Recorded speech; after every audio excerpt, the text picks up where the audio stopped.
Hi, this is Rolls from ADO, and in this video I'm going to show you our 1901 Upright Studio Piano prepared articulations. We have another video where I'm demonstrating all the standard articulations in the library, which is sustained, staccatissimo, half damper, and my favorite articulation of all time, the Una Corta. But in this video here, I'm going to be focusing on all the prepared articulations, which is also a part of the library. And as you may know, the library is actually made of 6 different microphones. We used 24 microphones to record the whole thing, and all those became our mixed microphone position here. But we also have 5 other mics here. And as you may also know, and I demonstrated that in more depth in the other video, we also recorded everything to tape through a Studer A820 tape deck. And it's not like we just emulated. This is actually true tape recording, so you can hear the difference and you can play all the articulations, including the prepared ones here. And before we get into it, let me just show you here the main interface. You have a response button here, which corresponds to the velocity pressure on your keyboard. A lot of people are having issues getting the piano to feel right in the keyboard, and they have to sit and try to adjust their controllers, but this is a much easier way of doing it.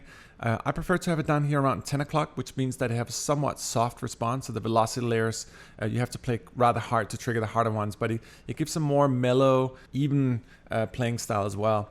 You have your resonance here. You control how much resonance you want in it. We have the sound of the keys. That's your fingers playing on the keys.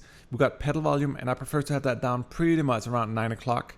You got release triggers and noise, and of course you got your usual suspects for the ADSR in here as well. We also have 2 different reverbs, and I demonstrated that in the other video as well, both the Precasti and CC Electronics. We rendered everything through the 2 reverbs, so you get the best of the best in terms of world-class reverbs. And of course we got the different microphones here, and I also demonstrated that in the other video for the Upright standard articulation, so you can hear the difference between all the microphones here. It's just phenomenal. But in this demo here with the prepared, I'm just going to stay with our mixed microphone position. And let's just get into it. You will notice here that it says muted with a triangle here. That means that we played both the muted with pedal down and pedal up. We also got tapped, plucked, picked, and intimate. But let me just show you. Let's start here with the muted ones.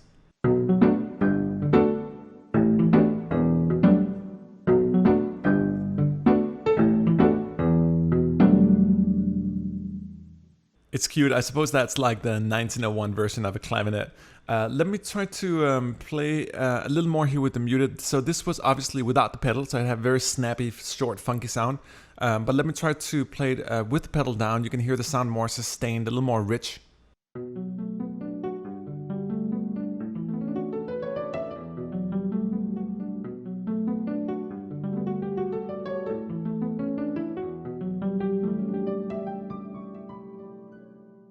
It's cool, and you probably noticed that there's a warmth sort of behind the sound, and this piano is actually originally from 1901 with original strings. I'm sort of a big proponent of finding pianos with original strings. They don't tune the same way as a modern piano, and every time you tune a piano like this, they always go back in a sort of chord tuning, but that's great, and that's a part of the beauty of it, and it had that resonance, emotive quality that you won't find in a more modern piano. And it's also Broadwood Piano, actually the first piano maker in the world, and they supplied Beethoven with pianos as well. So it's a rather elaborate thing to sample, and we tried really to pay as much respect as we could to it in terms of recording the depth and the quality of the sheer quality of the piano as well. Let's go on here to the tapped articulation here. You can notice that it's notably different than the muted.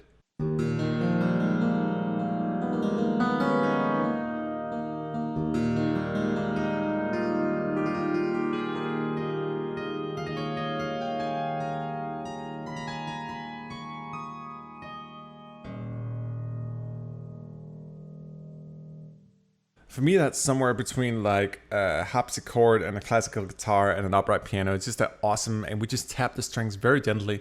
It's hard to do, and it's one of the great things is where software is just beautiful, because you can do things you couldn't possibly do in reality. That would be impossible to sit here and tap all the strings. Let me try to play here with the Plucked. This one is a little more in the harpsichord realm, sort of more of a soft, angelic type of harpsichord.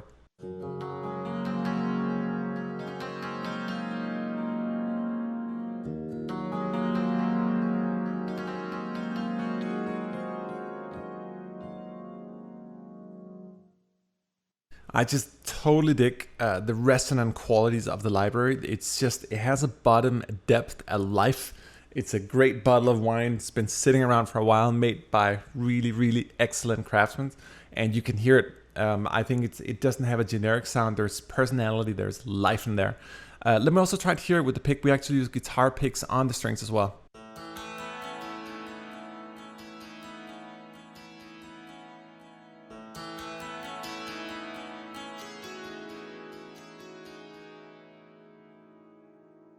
And let me just play what I just did, but this time using our taped articulation. As I mentioned in the beginning, we recorded everything through a Studer A820 tape deck, and this is not emulation, this is true tape.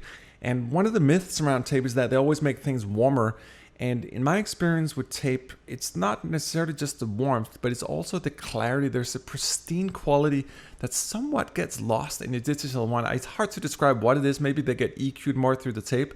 But let me try to play, let me play first here a little bit and then play straight after on the tape so you can hear the difference. You're gonna probably find this one has a little more clarity and bite, strangely enough.